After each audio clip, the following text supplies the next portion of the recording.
rencontre qu'on organise, donc consacrée à Caravaggio, donc on est très content. Pour faire circuler la discussion autour de Caravage, on a avec nous, et ce n'est pas la première fois, Stéphane Loire du Musée du Louvre, que je remercie, comme je remercie tous les autres. Bonsoir mesdames, bonsoir messieurs. Je suis très honoré d'être parmi vous ce soir, au milieu d'un cercle de spécialistes de Caravage. Nous savons que c'est un artiste qui a donc une existence particulièrement agitée. Nous savons aussi que c'est un artiste qui travaillait certainement seul. C'est une grande différence avec les peintres de son temps.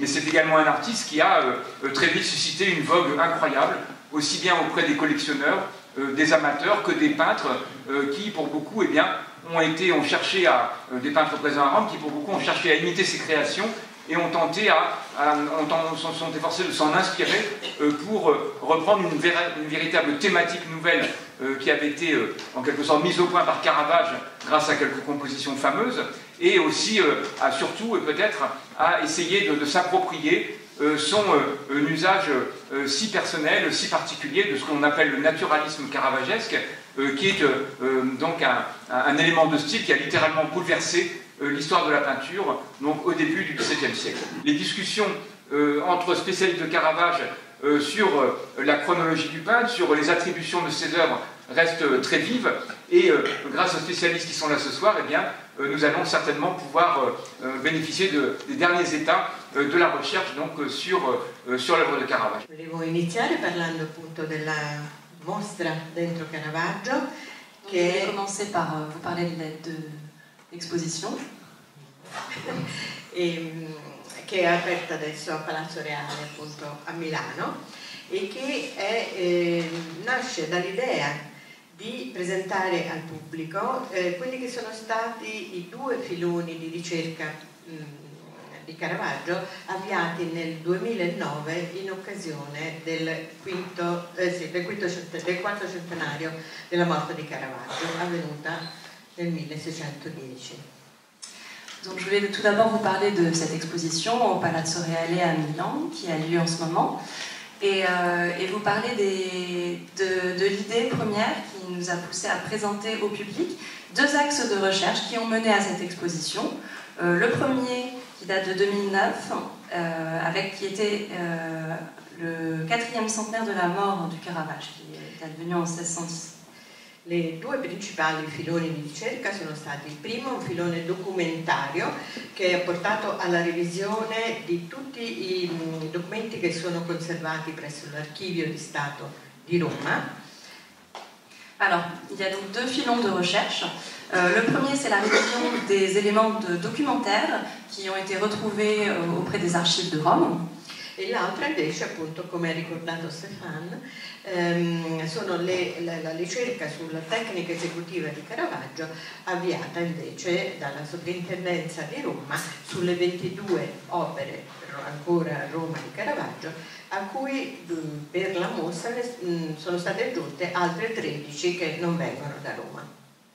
Et le deuxième filon de recherche, comme l'a rappelé Stéphane, vient d'une nouvelle étude sur les techniques d'exécution du Caravage, sur les 22 œuvres qui sont aujourd'hui conservées à Rome, plus 13 autres œuvres qui viennent d'autres musées dans le monde entier. Diciamo, le campagna diagnostica che è stata fatta su queste opere di Caravaggio, attraverso le radiografie, le riflettografie, le macrofoto, microfoto, eccetera, ci consentono proprio di entrare dentro il processo creativo di Caravaggio, e da qui il titolo della mostra, Dentro Caravaggio. Et donc par toutes ces techniques scientifiques, ces études vraiment de diagnostic scientifique qui comprennent les rayons X, les infrarouges, la macrophotographie, la microphotographie, cela nous permet d'entrer à l'intérieur du Caravage, d'où le titre de l'exposition, Dentro Caravaggio. La prima scoperta è che Caravaggio, a differenza di quello che si è sempre detto e creduto, disegnava come tutti i pittori della sua epoca, disegnava sulla preparazione che in origine è chiara. Caravaggio utilizza un accorgimento particolare per separare le singole campiture di colore, usa lasciare a vista una piccola zona di preparazione. Eccola. Et pour séparer les différentes zones de couleurs, il utilisait une zone véritablement de séparation. La sua prima committenza pubblica, Cappella Contarelli in San Luigi dei Francesi, dove Caravaggio deve mettere a pochissimo tempo, è la sua prima committenza pubblica, ha dei quadri enormi da dipingere et mette a punto una nuova tecnica che non lascerà mai più. Et donc le grand moment dans la carrière du Caravage, c'est sa première commande publique pour la chapelle Contarelli, l'église Saint-Louis des Français. Et il a mis au point une nouvelle technique qu'il n'abandonnera plus jamais. Cosa fa? Parce qu'il devait faire des très grands tableaux.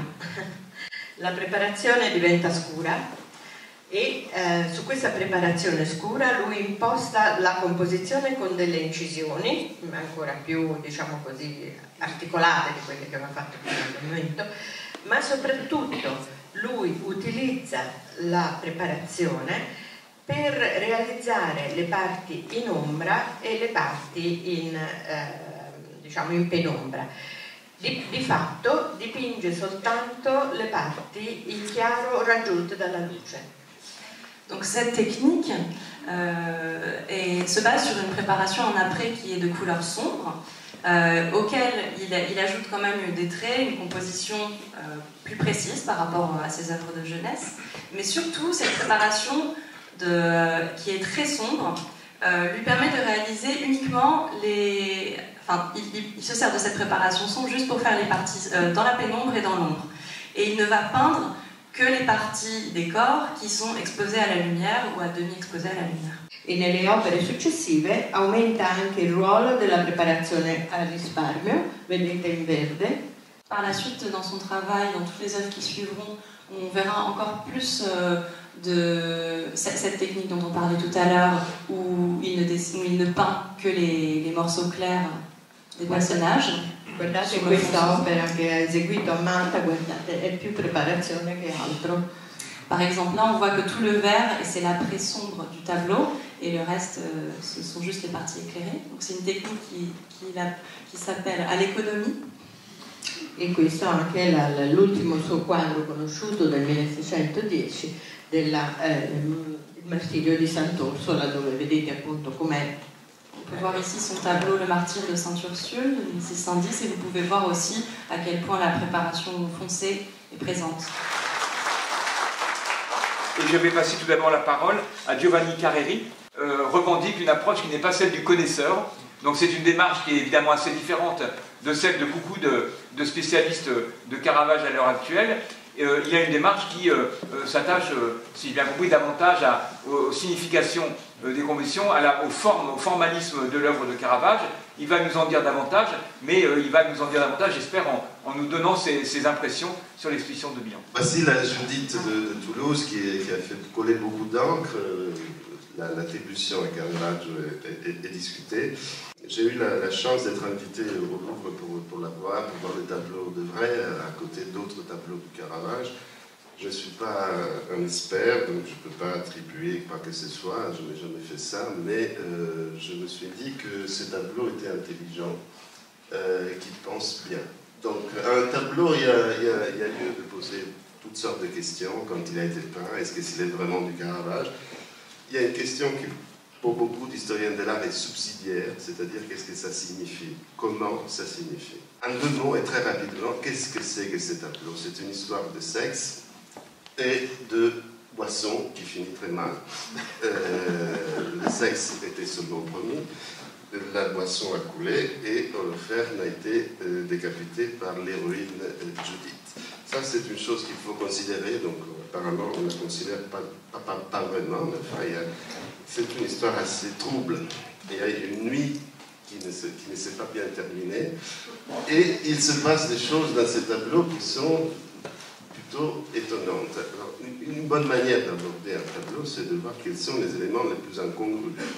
Alors, quel est l'élément le plus incongru dans ces tableaux? C'est cette Judith qui coupe la tête d'un homme sans regarder ce qu'elle fait, et en regardant plutôt ailleurs. J'étais un peu inquiet en voyant la photographie que cette femme regarde le spectateur. En réalité, en voyant le tableau de vrai, il détourne les yeux de ce qu'elle fait, mais ne regarde pas directement le spectateur. Ça m'a réconforté, parce que ça rentre un écho avec l'autre Judith, qu'elle aussi est en train de décapiter Holoferne, mais avec un bras relativement mou, et une manière de reculer, de venir en arrière. Ces détournements de la part de Judith, ce n'est pas un signe qui me permettra d'attribuer les tableaux au Caravage, mais c'est une pensée du tableau qui me fait dire que c'est un tableau intelligent. Maintenant, que c'est un tableau intelligent dans ce sens où il est cohérent avec une réflexion profonde de Caravage à propos de l'acte violent et de la réflexion introspective qu'il suscite. Après, je m'arrête là. On pourrait poursuivre, c'est-à-dire, est-ce que c'est une idée du Caravage réalisée par un autre? C'est possible. Là, il y a des questions qui se posent, qui sont d'ordre technique, qui sont d'ordre documentaire, mais je pense que cette dimension-là d'intelligence du tableau, il ne faut pas la négliger, et qu'elle a la même dignité pour comprendre si un tableau vaut la peine que d'autres éléments. Merci. Voilà, donc l'intervention de Giovanni Carreri est très intéressante, puisque Giovanni Carreri nous invite à regarder les tableaux de Caravage au-delà des questions d'attribution, au-delà des questions de datation. Alors je vais donner maintenant la parole à Alessandro Zuccari. Alessandro Zuccari est professeur ordinario di storia dell'arte moderna all'Università di Roma La Sapienza, donc la grande université romaine, où il est titulaire de la chaire d'art moderne. Alessandro Zuccari a beaucoup publié sur les peintres romains de la fin du XVIe siècle, notamment i pittori di Tito V, les peintres du règne de Sixte Quint. Et en 2011, eh bien, Alessandro Zuccari a publié un recueil d'articles, Caravaggio contro Lucci, Ideali Capolavori, un ouvrage qui est en fait un recueil d'essais qui traite en particulier des commanditaires du peintre, du milieu culturel dans lequel il a peint, du milieu des oratoriens, du cardinal Baronio. Donc un ouvrage qui est très important pour comprendre le contexte de la création de l'œuvre du Caravage. La mostra di Milano segue un metodo importante. L'exposition de Milan suit une méthode importante. La ricerca dei documenti a fianco alla ricerca del documento primo che è il quadro. Il y a d'un côté la recherche des documents et la recherche autour du document premier qui est la peinture, le tableau. Le indagini diagnostiche sono un'analisi del documento opera d'arte. Et les enquêtes diagnostiques, ce sont des analyses scientifiques, elles sont une analyse du document qui est l'œuvre d'art. Come l'analisi dei documenti e delle biografie è molto importante per ricostruire la vita e l'opera del pittore. Tout comme on s'intéresse également aux éléments biographiques et aux documents de sa vie pour reconstituer sa vie. Alla mostra di Milano io ho proposto una ricostruzione difficile da accettare che riduce a 1 anno e mezzo, 2 anni, la réalisation delle opere giovanili. Donc, comme elle nous l'a mentionné tout à l'heure, moi j'ai proposé une reconstruction de la chronologie qui réduit la période de création de ces œuvres de jeunesse à 1 an et demi, 2 ans. Io sono convinto che sia autografo soltanto il ragazzo di Londra. Moi je suis convaincue qu'il est l'auteur uniquement de celui de Londres. La versione di Firenze è una replica straordinaria di un Caravaggesco, fatta da un Caravaggesco. Moi je pense que la version de Florence est une réplique, extraordinaire qui a été faite par un peintre caravagesque. Si vede la finezza della versione di Londra e la forza della versione di Firenze. On peut voir la finesse de la version de Londres et la force de celle de Florence. È fatta prima la versione di Firenze o la versione di Londra? Donc, est-ce que c'est celle de Florence ou celle de Londres qui a été faite en premier? Se è fatta prima la versione di Firenze, che è più semplificata, come mai ha più forza? Et si c'est celle de Florence qui a été faite en premier, comment ça se fait qu'elle a plus de force? si è fatta prima la versione di Londra, si colloca meglio nel percorso stilistico del pittore. Alors, si c'était celle de Florence qui avait été faite en premier, comment se fait-il qu'elle soit plus simple, même si elle est plus forte? Et si c'est celle de Londres qui a été faite en premier, eh bien c'est un petit peu plus cohérent dans le parcours du peintre.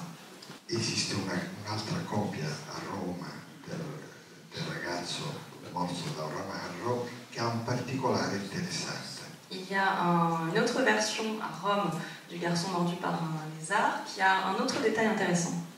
Ha gli occhi gonfi di lacrime. Il a les yeux embués de larmes. La versione di Londra non ha le lacrime perché è rovinata. Celle de Londres ne fait pas apparaître de larmes parce qu'elle est de toute façon abîmée. La versione di Firenze ha gli occhi umidi ma non gonfi di lacrime. La version de Florence a les yeux humides mais ils ne sont pas pleins de larmes. Ora, Giulio Mancini e Sandra Hart dicono un putto, un fanciullo che piange. Il y a Giulio Mancini et Sandra Hart qui disent que c'est un jeune homme qui pleure. La copia ben conservata potrebbe spiegare quello che si è perduto nella versione di Londra che è piuttosto rovinata. Et donc la copie qui a été bien conservée, elle, pour nous expliquer un peu plus de choses sur celle qui est abîmée à Londres. È una buttata, è una provocazione. Donc c'est une petite provocation de ma part. Faremo un duello dopo per vedere. Et si vous voulez, on s'expliquera plus tard. Depuis 2014, donc ça va faire 4 ans, j'ai été, disons, impliqué, en tout cas associé à la découverte de cette Judith Eolfern retrouvée dans un grenier, réellement dans un grenier à Toulouse, et qui est montée à Paris grâce à un commissaire-priseur qui voulait savoir ce que c'était que ce tableau. Et depuis, je me suis penché, grâce à Éric Turquin, sur Caravage, la question étant de savoir, est-ce que ce tableau, et là c'est vraiment pour des conservateurs de musées qui doivent acheter des tableaux sur le marché, pour des experts qui signent des expertises, l'autographie, autrement dit, est-ce que c'est Caravage ou est-ce que ce n'est pas lui, c'est drôlement important.